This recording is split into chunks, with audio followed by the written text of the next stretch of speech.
Parents yang punya anak-anak bikinnya tuh berdua atau sendiri nih? Kalau bikinnya berdua, berarti kita harus mengasuhnya berdua ya. Tapi gimana caranya ya biar ayah mau terlibat dalam pengasuhan buah hati kita? Yuk sama-sama kita cek video berikut ini.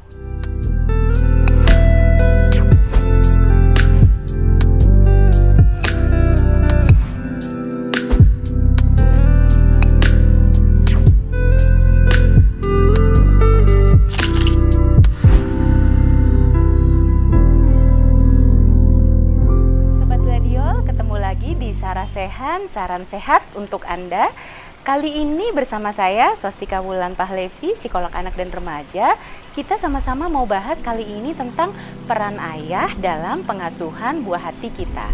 Nah, sebelum kita lanjut nih, mama papa selama ini kalau ngasuh sendirian, mama sendirian, atau ayah udah ikutan nih? Nah, kalau ayah-ayah yang belum ikutan, pasti kepingin dong ikutan untuk tumbuh kembang anak yang lebih optimal. Ya, jadi pengasuhan itu sebetulnya adalah mama papa pasti sering dengar nih istilahnya parenting gitu ya. Jadi pengasuhan adalah suatu kegiatan yang bertujuan dan terdiri dari interaksi antara orang tua, anak gitu ya, dan mengubah kedua belah pihak. Nah, dari sini keywordnya udah cukup jelas nih mama dan papa. Ada pengasuhan, ada interaksi, ada orang tua, dan ada anak. Nah, karena ada orang tua, artinya orang tua ini adalah terdiri dari mama dan papa kan. Jadi makanya kenapa penting untuk ayah ikut bersama-sama mengasuh buah hati, karena peran pengasuhan itu nggak bisa cuman satu orang aja gitu atau mama aja, tetapi ayah dan mama punya peran yang sama pentingnya untuk optimalnya tumbuh kembang si kecil. Nah, kenapa kita bicara tentang pengasuhan? Karena pengasuhan itu punya tujuan yang sebetulnya kalau mama papa sebenarnya udah tahu nih, tetapi tujuannya apa sih sebetulnya pengasuhan itu gitu ya. Pengasuhan itu tujuannya adalah membuat anak tumbuh dengan sehat, baik fisik, baik psikologis. Pasti mama dan papa pengen dong anak-anaknya tumbuh sehat, fisik dan psikologis. Selain itu kita juga ingin dengan pengasuhan yang optimal antara ayah dan ibu terhadap buah hati ayah dan ibu, membuat anak itu lebih kompeten dalam setiap tahap perkembangannya, sehingga anak mampu untuk menyelesaikan tugas-tugas perkembangannya.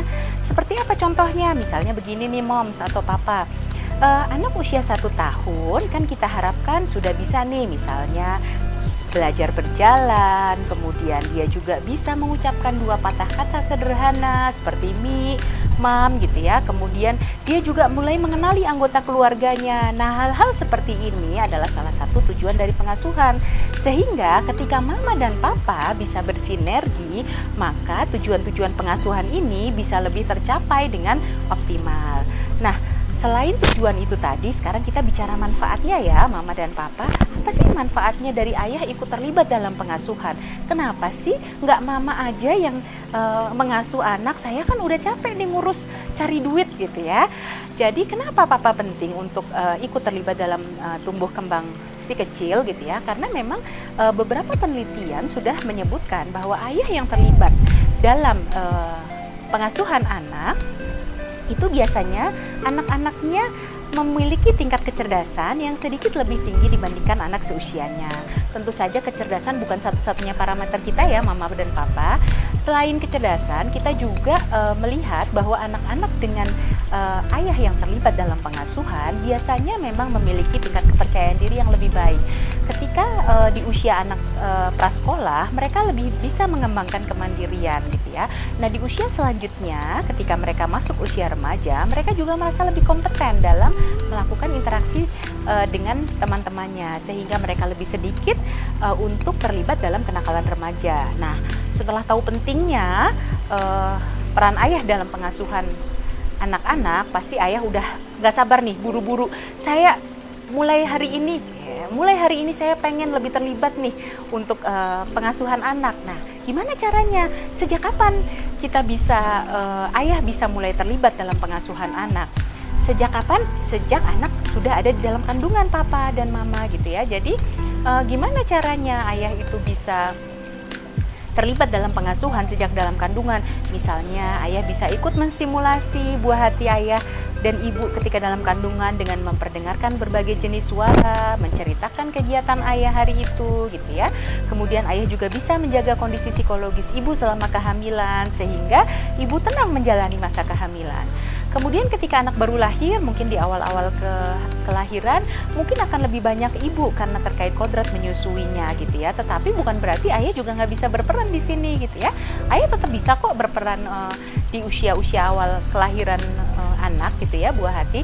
Jadi misalnya ketika sudah selesai menyusui dengan ibunya, ayah yang membantu untuk menyendawakan adik gitu ya. Ayah juga bisa mengayun sembari bersenandung gitu ya, sembari memberi waktu untuk ibu beristirahat. Nah, kemudian ketika anak usianya sudah lebih besar, sudah bisa berjalan, sudah banyak kegiatan fisiknya, oh ayah nih semakin seru lagi nih kalau bisa berperan gitu ya. Karena ayah biasanya punya pola interaksi yang unik gitu ya. Kalau ibu biasanya pola pengasuhannya itu ngemong, kalem, lembut, keibuan gitu ya. Kalau ayah ini biasanya unik banget nih. Jadi mereka lebih banyak fisik gitu ya. Kemudian mereka juga kadang-kadang melakukan hal-hal yang nggak terduga, spontan gitu ya. Dan hal-hal ini penting untuk anak mengeksplor dunianya. Jadi ketika mereka mengeksplor, mereka yakin nih karena ada ayahnya nih yang membantu untuk mereka mengeksplor lingkungannya. Nah, ini salah satu contoh bagaimana ayah bisa berperan, dan hal-hal ini memang sangat berpengaruh terhadap itu tadi kita bilang tujuannya, bahwa tujuannya adalah untuk mengembangkan kepercayaan diri anak, karena anak jadi berani kok mau eksplor, mau naik. Anak baru belajar jalan kalau sama ibunya misalnya, mereka belajar jalannya di dalam rumah gitu ya, di tempat-tempat yang rasanya aman. Sama ayahnya berani, ayo dek kita ke lapangan gitu ya, diajak sama ayahnya. Medannya sudah berbeda tuh, rumput, mungkin ada tanah yang nggak rata gitu ya, itu membantu stimulasi anak jadi lebih baik. Kalau biasanya dia di medan licin dan bersih di rumah bersama mamanya, ketika dengan ayahnya dia berani mengeksplor medan-medan yang mungkin sama mama tidak terlalu berani untuk melakukannya gitu. Nah, jadi manfaatnya itu ternyata nggak hanya untuk anak loh mama dan papa, tetapi untuk ayah sendiri ketika sering terlibat dalam peran pengasuhan terhadap anak, ternyata juga untuk ayah menjadi lebih percaya diri gitu ya. Ayah jadi lebih pede nih ketika ditinggalin anak berdua aja sama ayah. Mamanya pergi sebentar, mamanya bekerja, ayah pede karena sudah tahu bagaimana handle si kecil. Beda dengan ketika ayah nggak pernah terlibat nih, baru ditinggal 5 menit teleponnya mungkin sudah 50 kali ke mamanya karena udah nggak tahu harus ngapain gitu ya. Tetapi ketika ayah terlibat, ayah tahu, oh kalau anak ini nangisnya modelnya gitu, oh aku tahu nih dia cuma perlu diayun sedikit kok misalnya gitu ya. Ayah pede. Kemudian apa syaratnya interaksi antara ayah dan anak ini bisa terpenuhi gitu ya. Jadi sebetulnya apapun kegiatannya boleh dilakukan ayah dan anak gitu, tetapi ada 3 syarat yang perlu dipenuhi, yaitu satu adalah adanya kontak langsung gitu ya. Jadi ayah dan anak menjalin interaksi dengan kontak langsung. Yang disebut kontak langsung itu apa? Ya bermain bersama gitu ya. Nah, yang disebut kontak tidak langsung seperti apa? Misalnya ada di ruangan yang sama-sama menonton TV, tetapi anaknya nonton Cocomelon, ayahnya main handphone misalnya. Itu ada di dalam ruang yang sama tetapi tidak kontak langsung gitu. Jadi syaratnya adalah ada kontak langsung. Yang kedua adalah hangat dan responsif. Seperti apa gitu ya.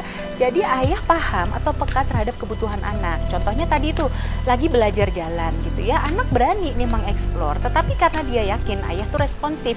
Ketika dia mungkin menemui medan yang agak nanjak, dia pasti tengok-tengok nih si kecil gitu ya.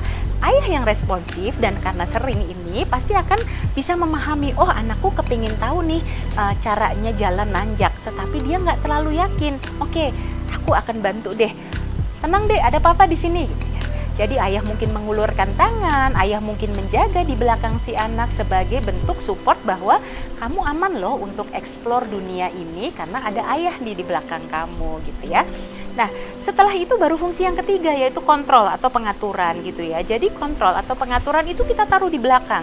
Setelah ayah dan ibu bisa melakukan kontak langsung, bisa responsif, baru kita melakukan fungsi pengaturan. Jadi nggak kebalik. Karena kalau kebalik, jatuhnya orang tua kayak diktator. Jadi kita atur dulu, baru kalau udah diatur baru mau main. Tidak, terbalik.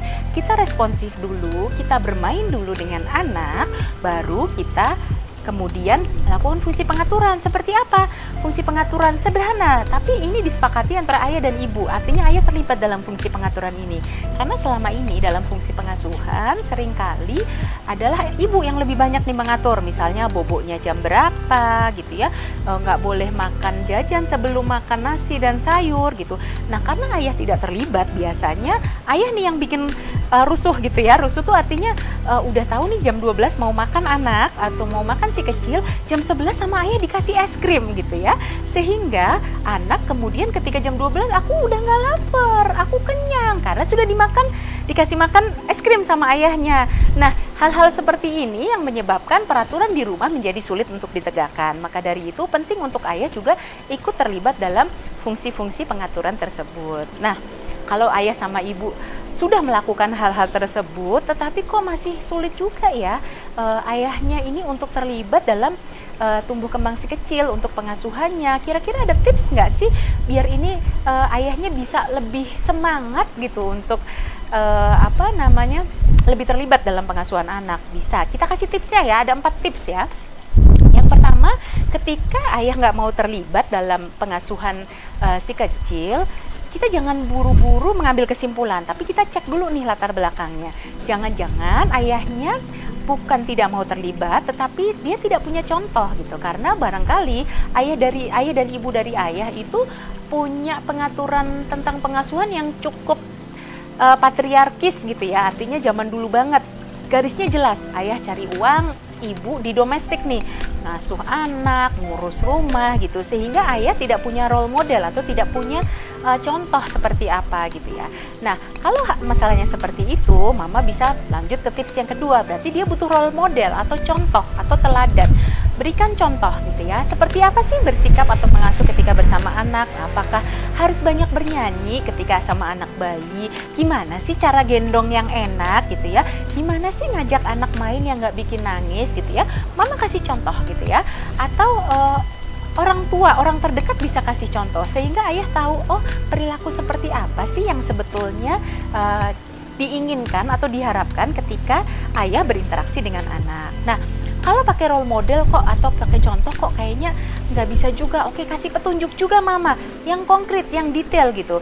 Jadi kadang-kadang kita memang perlu memberikan petunjuk yang jelas karena kadang-kadang petunjuk kita juga nggak jelas nih. Misalnya, Pak jagain anak ya gitu ya. Itu petunjuk yang menurut kita cukup jelas gitu ya. Tetapi ternyata buat sebagian besar ayah tuh nggak jelas gitu. Sehingga buat mereka mungkin aku udah jagain anak kok. Caranya gimana? Dia pangku anak ini ayahnya main game nih.